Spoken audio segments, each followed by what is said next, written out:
Hi everyone, I thought it was time for another story and this is one of my favourites. It's called Rhinos Don't Eat Pancakes by Anna Kemp and Sarah Ogilvie. Do you ever get the feeling that your mum and dad aren't listening to a word you say? You do. Well, then you're just like Daisy. Her mum and dad never listen. Daisy could tell them that their hair was on fire or that the dog had eaten the postman and they would just nod and say, "That's nice, dear." Or, "Tell your gran," or, "Can't you see I'm on the phone?" So when one day Daisy had something really important to say, guess what? Nobody listened. So this is what happened. Daisy was eating her breakfast when a big purple rhino strolled into the kitchen. That's right, a big purple rhino. It was big as a bus and as purple as a plum. It was also a bit peckish, so it took a chomp of Daisy's pancake and went upstairs. "Mum, Mum," Daisy called, "there's a big..." "Tell your dad to," said your mum. "He'll catch it in a mug and throw it out the window." "Dad, Dad," said Daisy. There's a huge..." "Shh," said Dad. "The spider can wait." "It's not a spider," Daisy shouted. "It's a big purple rhinoceros." But, as usual, nobody listened. Meanwhile, the rhino made himself right at home. Daisy saw him in the hall and glimpsed him in the garden. She spied him in the bathroom and surprised him on the loo. But every time she tried to tell her parents, they'd say, "Shh, Daisy, can't you see we're busy?" Daisy's parents were busy all week. So Daisy began to talk to the rhino instead. Soon they became good friends. They played hoopla, they made pizza together, and the rhino tickled Daisy until she thought she'd burst.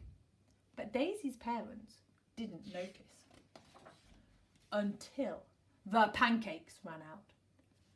"Who ate all the pancakes?" yelled Dad, looking straight at Daisy. "It was the rhino," she said. "Rhinos don't eat pancakes," said Dad. "This one does," cried Daisy. "I saw him in the kitchen." "A rhino," said Mum. "In the kitchen," said Dad. "Yes," said Daisy. "Exactly." Mum and Dad roared with laughter. "Whatever next?" they hooted. "A shark in the toilet? A polar bear in the fridge?" "There he is, look!" Daisy yelled. But Mum and Dad were so busy laughing, they didn't even notice. "Come on, Rhino," said Daisy. "I've had enough of this." The rhino tickled Daisy with his horn, but she was far too glum to giggle. "Mum and Dad never listen," she sighed. "They are 1,000,000 miles away." The rhino sighed deeply through his big purple nostrils. "I'm sorry, Rhino," said Daisy. "Your family are 1,000,000 miles away too, aren't they?" Rhino nodded and a lilac tear rolled down his cheek. Poor Rhino. That night Daisy sat up thinking of ways to get the rhino back to her family. He was too heavy for a hot air balloon and too big for Daisy's rubber dinghy. She thought about lending him her bike, but the helmet would never fit. The next morning, Mum and Dad had a surprise. "We're taking you to the zoo," said Mum, "so you can see a real rhino." "What do you think of that?" grinned Dad. Daisy thought it was a stupid idea when there was a perfectly good rhino sitting on the sofa. But she didn't say so. What was the point? Nobody would listen. At the zoo, Daisy saw yellow giraffes, bright red parrots, orange and black tigers, and green grass snakes. But she couldn't help thinking about her poor purple rhino. "Hurry up, Daisy," Mum said. "The rhinos are this way."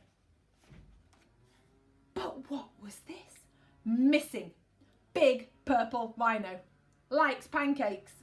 If found, please call the zoo. "Cripes," gasped Mum. "Well, that explains the pancakes," gasped Dad. Mum, Dad and Daisy rushed back home and guess what they saw when they got there? That's right, the biggest, purplest rhino in town. What did I tell you? Daisy said, grinning from ear to ear. I'm phoning the zoo, said Mum. The rhino looked startled. No, said Daisy, not the zoo. He needs to get back to his family. They're 1,000,000 miles away. Well, we'd better get a move on, said Dad. The next flight to 1,000,000 miles away leaves this afternoon. The rhino packed his suitcase while Daisy found his hat. Then they all pushed his big purple bottom into the back of the car and drove to the airport. I'll miss you, said Daisy as the rhino boarded the plane. The rhino gave her a big purple hug. He would miss her too. Back home, Daisy began to feel lonely again. Who would listen to her now?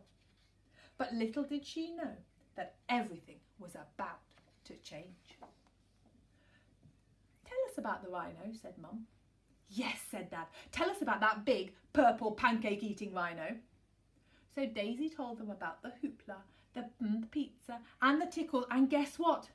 They listened and listened until she had completely run out of words.